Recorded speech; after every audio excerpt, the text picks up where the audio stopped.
It's the great pumpkin, Charlie Brown.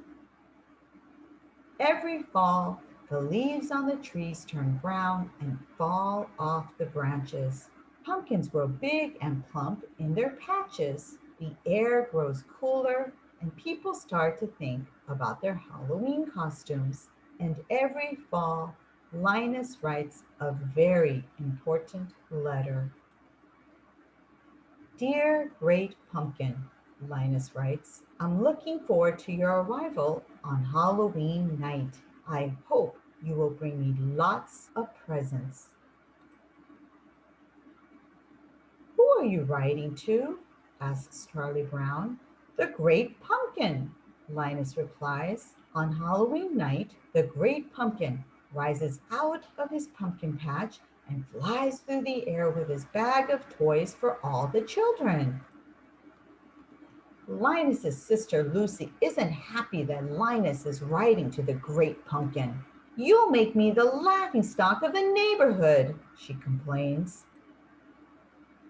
But Charlie Brown's sister, Sally, doesn't think Linus is crazy. She thinks Linus is wonderful. He is her sweet baboo. Wouldn't you like to sit with me in the pumpkin patch on Halloween night and wait for the Great Pumpkin? Linus asks. Sally is thrilled. I'd love to, she tells Linus. Later that day, Charlie Brown has a surprise waiting for him in the mailbox. I got an invitation to a Halloween party, he exclaims. Lucy thinks the invitation must be a mistake. There were 2 lists, she tells Charlie Brown, one to invite and one not to invite. Charlie Brown knows which list he was probably on, but he decides to go to the party anyway. On Halloween night, everyone is planning to go to the party, except Linus. My blockhead brother will be out in the pumpkin patch making his yearly fool of himself, Lucy grumbles. She can't understand why Linus would choose to miss out on all the fun that Halloween has to offer by sitting around in a pumpkin patch. Everyone puts on their costumes. Lucy is dressed as a witch. Charlie Brown is dressed as a ghost, but no one can tell what he is supposed to be because he had some trouble with the scissors. Sally is also dressed as a ghost, and so is Schroeder. They figured out how to use the scissors just fine. Pigpen is dressed as a ghost too. Everyone can tell which ghost he is because a cloud of dust surrounds him. Snoopy walks by, also dressed in a costume. Who in the world is that? Asks Lucy. He's a World War I flying ace, Charlie Brown explains. Now I've seen everything, Lucy says. Lucy declares that everyone will go trick-or-treating first and then go to the Halloween party. As they pass by the pumpkin patch, Linus sees them and gets excited, thinking they have come to wait with him. Have you come to sing pumpkin carols with me? He asks. You blockhead, Lucy yells at her brother. You're going to miss out on all the fun, just like last year. Don't talk like that, Linus cries. The great pumpkin will come because I am in the most sincere pumpkin patch. Oh, good grief, Lucy exclaims. She marches off with her friends. It looks like no one wants to join Linus in the pumpkin patch to wait for the great pumpkin. Except, what about Sally? Sally is torn. She doesn't want to miss out on all the fun of trick-or-treating and a party, but Linus is her sweet baboo. What should she do? She runs back to the pumpkin patch. I'm glad you came back, Linus tells her. You'll see the great pumpkin with your own eyes.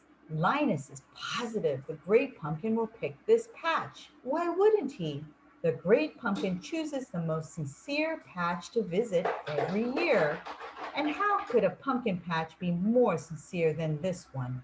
Sally hopes Linus is right. Meanwhile, the rest of the kids go trick-or-treating. Trick or treats, money or eats, they yell at the first store.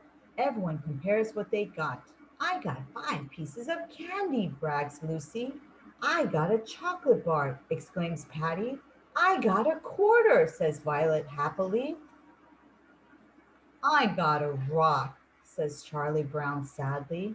And that happens at every door. All the other kids get wonderful treats like candy, gum, and popcorn balls. And Charlie Brown gets rocks. Lucy decides that they have done enough trick-or-treating and it's time to go to the party. After all, everyone has a bag filled to the brim with treats. Everyone except Charlie Brown. He has a bag full of rocks. On their way to the party, they pass by the pumpkin patch again. The kids laugh at Linus and Sally for waiting there instead of coming to the party. The great pumpkin will be here, Sally yells, defending Linus. After the kids walk by, Sally turns to Linus. All right, where is he? She asks. He'll be here, Linus assures her. I hope so, Sally replies. Think of all the fun we're missing. And the Halloween party is a lot of fun for everyone except Charlie Brown. At first, Charlie Brown thinks his knight is looking up when the other kids ask him to be the model for the jack-o'-lantern. That sounds like a great honor. But then he realizes that being the model means having Violet draw a big pumpkin face on the back of his head. Meanwhile, in the pumpkin patch, Sally is growing tired of waiting for the great pumpkin. If anyone had told me I'd be waiting in a pumpkin patch on Halloween night, I'd have said that they were crazy, she complains. Just then, she and Linus hear a rumbling noise. They see a shadow emerging from the pumpkin patch. It's the great pumpkin rising up out of the pumpkin patch, Linus yells. He is so excited to see the great pumpkin that he faints. But it isn't the great pumpkin after all. It is just the World War I flying ace on his way back from a very important mission. Linus wakes up and asks Sally what happened. I was robbed, howls Sally.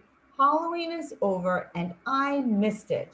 She stomps out of the pumpkin patch, leaving Linus all alone to wait for the great pumpkin. Linus falls asleep waiting, and later that night, Lucy comes to bring him home and tuck him into his warm bed. The next day, Charlie Brown tries to make Linus feel better.